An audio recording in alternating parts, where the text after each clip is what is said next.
అందరికీ నా ఉదయపు నమస్కారాలు.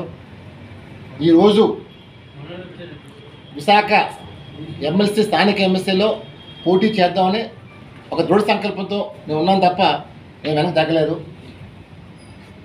ఎన్డీఏ కూటమి ఇందాకే గంట క్రితం హుందాగా తప్పుకున్నా అని చెప్పి చంద్రబాబు నాయుడు గారు ప్రకటన చేశారు. దాన్ని నేను స్వాగతిస్తున్నాను. అలాగే ఇవాళ ఎమ్మెల్సీ నామినేషన్ వేయాలంటే 10 మంది ఎమ్మెల్సీలు కానీ, ఎంపీటీసీలు కానీ, జడ్పీటీసీలు కానీ, కార్పొరేట్లు కానీ ప్రపోజ్ చేయాలి. ఇది ఎన్డీఏ కూటమి ప్రపోజ్ అడగడం అనేది పద్ధతి కాదు. ఒక పక్కన వాళ్ళు డ్రాప్ అయిన తర్వాత మళ్ళీ రామ్ ఇళ్ళని తీసుకుంటే నా ఫ్రెండ్సే ఉన్నారు, 30 ఫ్రెండ్సే ఉన్నారు. సో 10 మంది నా సమస్య కాదు, కానీ నైతికం మొరాలిటీ ఉండాలి.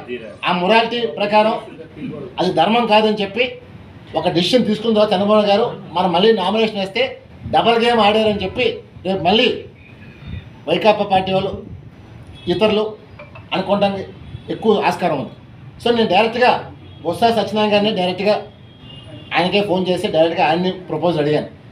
10 మంది ప్రపోజల్స్ పెట్టమని చెప్పి కోవటం జరిగింది. ఎందుకంటే నేను ఒక పారిశ్రామికవేత్తగా నాకు అన్ని రాజకీయ పార్టీలతో అందరితో నా వ్యక్తిగత సంబంధాలు ఉన్నాయి, అంతేకాని ఎవరితో నా శత్రుత్వం లేదు.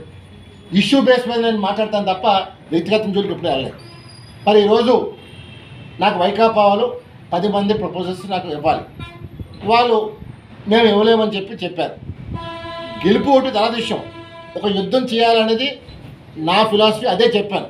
ఆయన ఒకటే చెప్పారు బొత్స సత్యనారాయణ గారు, ఇది పెద్దల సభ, ఏకగ్రీవంగా అవుతూనే రామ్ మంచిదన్నారు. అందువల్ల దయచేసి ఆలోచన విరమించుకోమన్నారు. మరి నాకు 10 మంది పెట్టి ప్రపోజల్స్ లేవు కాబట్టి నేను ఎన్డీఏ కూటమి సహకారం వద్దనుకుంటున్నాను. కాబట్టి నేను ఇక్కడతో ఈ ఎమ్మెల్సీ పోటీ నుంచి నేను పోటీ విరమించుకుంటానని చెప్పి ప్రకటిస్తున్నాను.